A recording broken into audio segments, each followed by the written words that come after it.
All right, so we have a circuit board, and we're going to check the heater relay, and we're also going to check the compressor relay, which is this blue one. Now, this compressor would turn on sometimes, and other times it would not turn on. So, not on this one, but I'm showing you the board, and what we're going to do, we're going to put our meter lead. Now you're going to see compressor in line. So what we're going to do, you put your lead on where it says compressor, and right next to it where it says line. Now give you a good view here. We're going to use our magnet.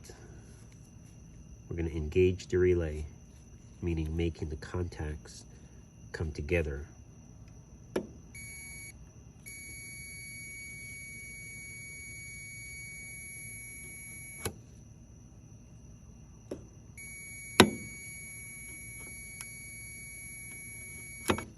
So the relay is working. Now, there are a couple other things that can stop a relay from working.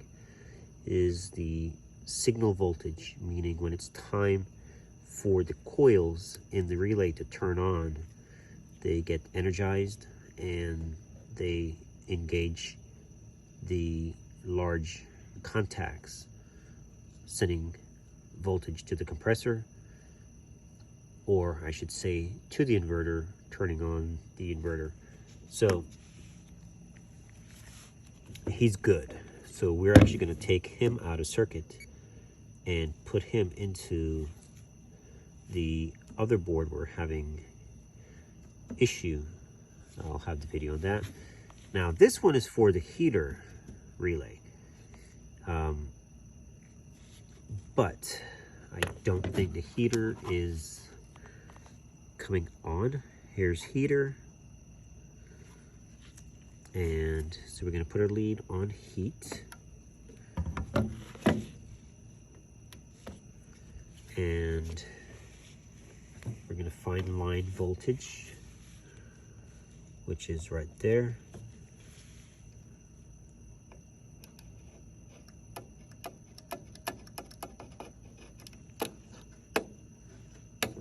Not coming on at all.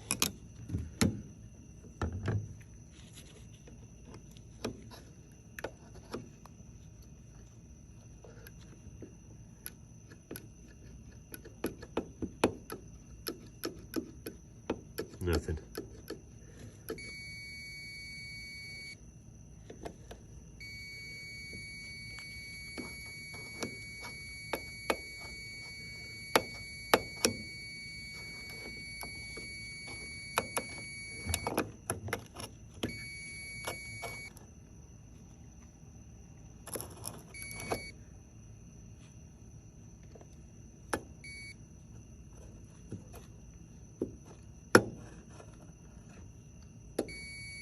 Okay.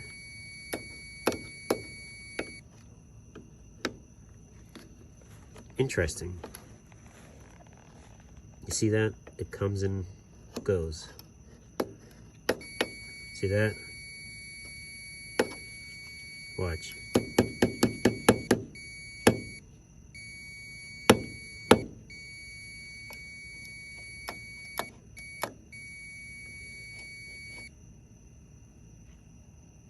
Yeah. So the heater relay is iffy.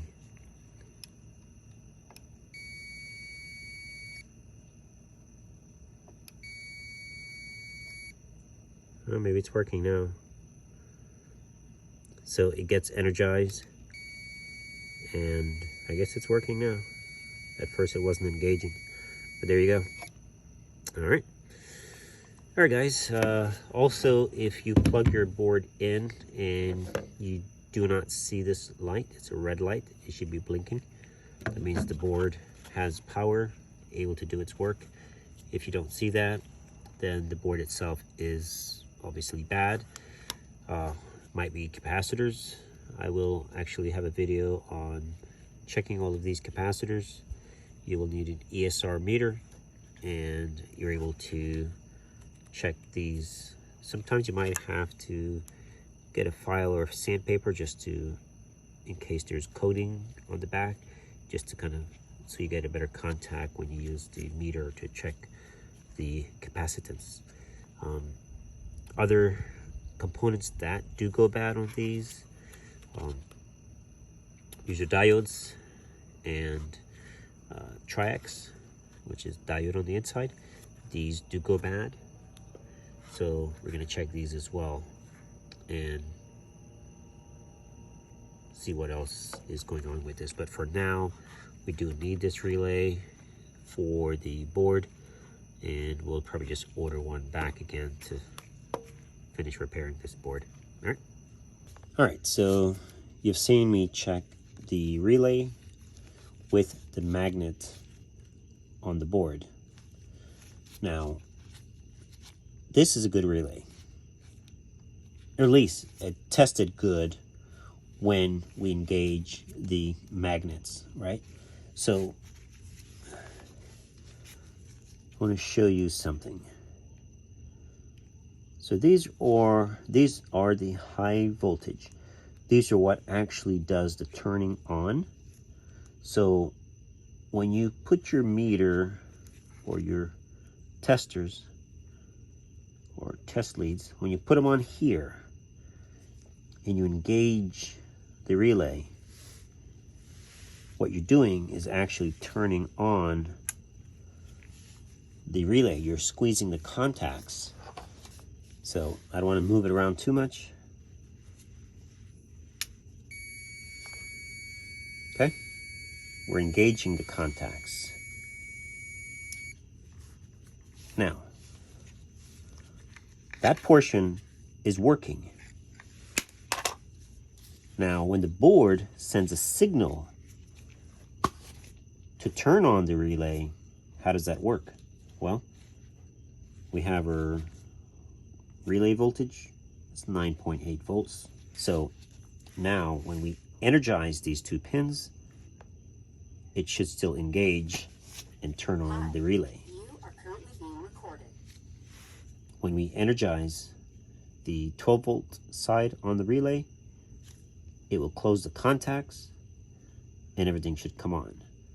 So if your relay is not coming on your board, it's not always the fault of the relay. It could be a low voltage, could be a diode, triac, something that is not powering the board. In other words, the relay is not getting a signal to turn on. So let's see if it turns on.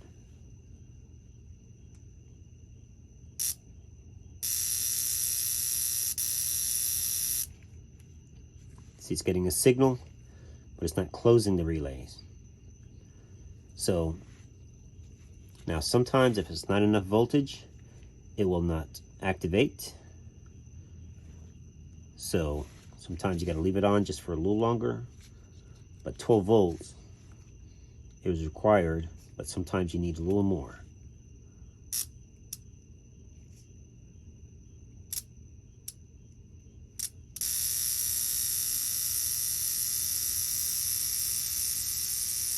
See, it's rattling.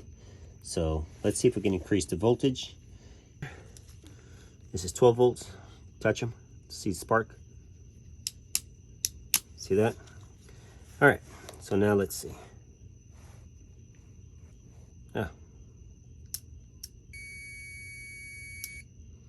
See the difference?